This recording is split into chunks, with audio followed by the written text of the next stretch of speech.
थी और जिगर उसको देखते ही मंत्रमुग्ध हो गया था। उस लड़की ने जिगर से फिर पूछा कि वो ठीक है कि नहीं। जिगर ने हाँ में अपनी गर्दन हिलाई और फिर उन दोनों की बातें शुरू हो गईं। वो दोनों रोज रोज लाइब्रेरी में मिलने लगे और एक दूसरे के साथ पढ़ने लगे। जिगर को वो लड़की काफी पसंद आने लगी, पर एक दिन अचानक वो लड़की गायब हो गई। कुछ दिन तक जब वो लड़की लाइब्रेरी में नहीं आई, तब जिगर ने पूरा कॉलेज छान मारा, पर वो कहीं नहीं थी। इनफैक्ट उस नाम की कोई लड़की उस कॉलेज में पढ़ती ही नहीं थी। ये मालूम होने पर वो सीधा लाइब्रेरियन के पास गया और उसने उससे पूछा कि वो जो लड़की उसके साथ रोज पढ़ती थी उसका क्या नाम है और वो कहाँ मिलेगी। तब उस लाइब्रेरियन ने उसे बताया कि उसने कभी भी जिगर को किसी लड़की के साथ बैठे नहीं देखा। ये सुनकर जिगर के होश उड़ गए। तभी उसे उस लड़की की पुकार सुनाई दी, वो आवाज लाइब्रेरी के उसी कोने से आ रही थी जहाँ वो लड़की उसे पहली बार मिली थी। वहाँ वो लड़की शेल्फ की तरफ मुंह करके खड़ी थी।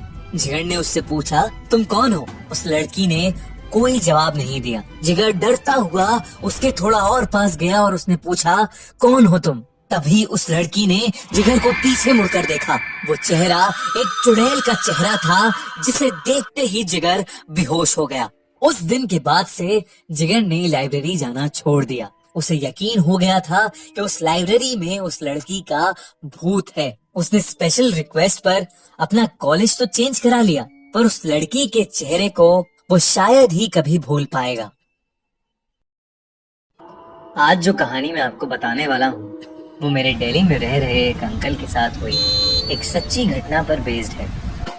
2012 दिवाली के शुभ उत्सव पर मेरे अंकल सुनील के साथ कुछ ऐसा अशुभ हुआ जिसकी वजह से वो उस दिवाली को कभी याद नहीं रखना चाहते। पूरा दिल्ली दिवाली की रोशनी में चमक रहा था। सुनील ने भी अपने परिवार के साथ इस उत्सव को खूब जम के सेलिब्रेट किया, पर उनको ऑफिस के काम से अर्जेंटली अहमदाबाद जाना था और देर रात में 4 बजे की फ्लाइट बुक थी। एयरपोर्ट पर जाने के लिए उनको दिल्ली कैंट रोड से जाना था।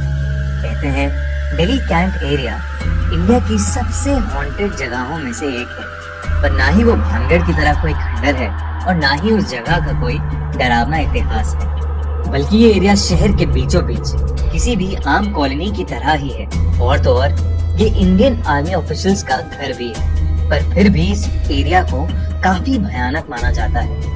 सुनील को इसी एरिया से निकलकर एयरपोर्ट जाना था। ऊपर से दिवाली की रात अमावस की रात होती है और कहा जाता है कि इस रात भूत प्रेत की ताकत दुगनी हो जाती है।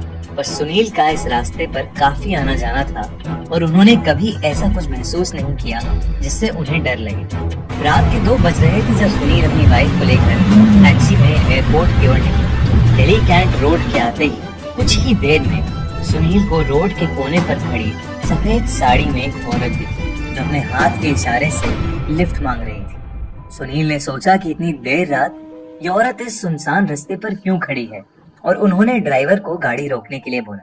टैक्सी ड्राइवर ने औरत के पास जाकर गाड़ी रोकी और सुनील ने उससे बोला, हम एयरपोर्ट तक जा रहे हैं, आइए हम आपको छोड़ देते हैं। उस औरत ने कोई जवाब नहीं दिया।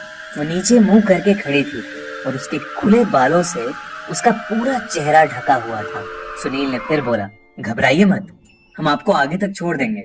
उस औरत ने फिर से कोई जवाब नहीं दिया। तभी साथ बैठी सुनील की वाइफ को एक अजीब सी घबराहट शुरू हो गई और उनको चक्कर आने लगे। वो भागते भागते बोली, सुनील सुनील चलो यहाँ से, प्लीज चलो यहाँ से। सुनील ने बगल में देखा तो उनकी वाइफ का चेहरा सफेद पड़ गया था। उन्हें अब लगा कि जरूर कुछ गड़बड़ है और उन्होंने ड्राइवर को गाड़ी स्टार्ट करने के लिए बोला। और वो ड्राइवर उस औरत की तरफ देख रहा था और उसे किसी चीज का कोई होश नहीं था। तभी उस औरत ने अपना मुंह उठा के सुनील को देखा। सुनील ने उस औरत का भयानक चेहरा देखते ही ड्राइवर को जोर से हिलाया और चीखा, ड्राइवर गाड़ी भगा।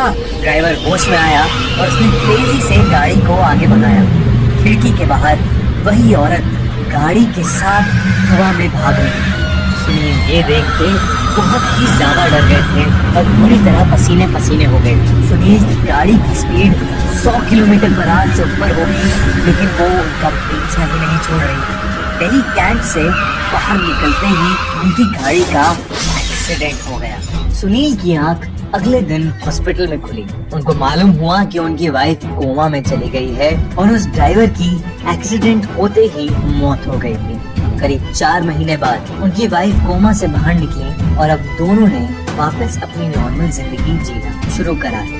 मगर उस दिन से लेकर आज तक सुनील दिवाली नहीं मनाते और उस दिल्ली कैंट वाले रास्ते के आसपास भी नहीं भटकते। ये कहानी ऋतु नाम की एक लड़की की है जो कि एक रिपोर्टर थी। हर दिन अलग अलग जगह जाकर अपने न्यूज़पेपर के लिए खबर लेकर आना उसका काम था। वो हर वक्त अपना फोन अपने साथ रखती थी और जहां भी उसे लगता था कि कोई घटना एक न्यूज़ बन सकती है तो वो तुरंत उसकी एक फोटो खींच लेती या उसका एक वीडियो बना लेती। एक दिन ऋतु देर रात को अपने घर जा रही थी। उसने अपने फोन का फ्लैशलाइट जला रखा था। उस रात के सन्नाटे में बहुत जोरों से हवा चल रही थी। ऐसा लग रहा था कि जैसे कोई तूफान आने वाला है। अचानक ऋतु को लगा कि पीछे से किसी ने उसे आवाज लगाई, ऋतु, ऋतु, ऋतु। ऋतु पीछे मुड़ी और उसे एक भयानक सी काली परछाई दिखाई दी जो कि वहां चुपचाप खड़ी थी। ऋतु से डर के मारे उसका फोन छूट गया। जब उसने अपना फोन उठाया और फ्लैशलाइट फिर से जलाई तब उसे वहां कोई नहीं दिखा। उसे लगा कि ये सब उसका एक वहम होगा। वो वापस घर की ओर चलने लगी मगर फिर किसी ने उसका नाम पुकारा। इस बार उसने सोचा कि वो अपने फोन कैमरा से सब कुछ रिकॉर्ड करेगी। उसने अपना फोन का सेल्फी कैमरा ऑन किया और ये देखने की कोशिश की कि उसे कौन बुला रहा है, लेकिन उसके कैमरे में उसे कुछ नहीं दिखा। वो हिम्मत करके पीछे मुड़ी तो वहां अब भी कोई नहीं था। तभी अचानक उसके सामने वो काली परछाई उसके बेहद पास आके खड़ी हो गई। ऋतु समझ गई कि परछाई कोई आम आदमी नहीं बल्कि एक आत्मा है। वो आत्मा अपने हाथ से एक तरफ इशारा कर रही थी जैसे वो ऋतु को कहीं पर जाने के लिए कह रही हो। ऋतु ने डर के मारे उसी तरफ चलना शुरू किया जिस तरफ वो आत्मा इशारा कर रही थी। वो आत्मा ऋतु को एक पुराने खंडर में लेकर चली गई और वहां से गायब हो गई। वहां ऋतु ने कुछ लोगों को देखा। ऋतु अब भी कैमरे में सब कुछ रिकॉर्ड कर रही थी। उसने उनकी शक्ल अपने कैमरे में रिकॉर्ड कर ली। उसने देखा कि वो लोग वहां पर फावड़े से कुछ काम कर रहे थे जैसे वो लोग कुछ दफना रहे हो। वो समझ गई कि वहां कुछ तो गलत हो रहा है। ऋतु ने इतना रिकॉर्ड किया और वो डर के मारे वहां से भाग गई। अगले दिन उसने वो रिकॉर्डिंग अपने न्यूज़पेपर वालों को दिखाई। वो लोग पुलिस के साथ एक टीम बनाकर उस जगह पर गए जहां पर ऋतु ने सब कुछ होते हुए देखा था। वहां जाने पर जब उसकी टीम ने खुदाई करी तो उन्हें एक लड़की की लाश मिली। लाश की हालत देखकर ऐसा लग रहा था कि जैसे वो सिर्फ 2 दिन पुरानी हो। लोगों ने तुरंत पोस्टमार्टम के लिए टीम को फोन लगाया और उस बॉडी को आइडेंटिफिकेशन और मौत की वजह पता लगाने के लिए भेज दिया। आइडेंटिफिकेशन में ये पता लगा कि वो शहर के सबसे अमीर आदमी की इकलौती बेटी थी। उसकी शादी 2 साल पहले एक आदमी से हुई। पुलिस की छानबीन पर यह पता लग गया कि उस अमीर आदमी ने सारी प्रॉपर्टी अपनी बेटी के नाम कर रखी थी और इसीलिए उसके पति ने अपनी बीवी और उसके बाप को मारने का प्लान बनाया था ताकि वो सारी प्रॉपर्टी का मालिक बन सके। पुलिस ने उस आदमी को अरेस्ट कर लिया। इस तरह से उस लड़की के पति को सजा दी। ऋतु को उसकी बहादुरी भरे काम के लिए सबने शाबाशी दी और ऋतु ने तभी उस काली आत्मा को देखा जो उसे देखकर मुस्कुरा रही थी।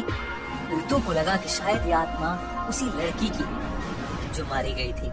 उस दिन के बाद से ऋतु को वो आत्मा कभी नहीं दिखी।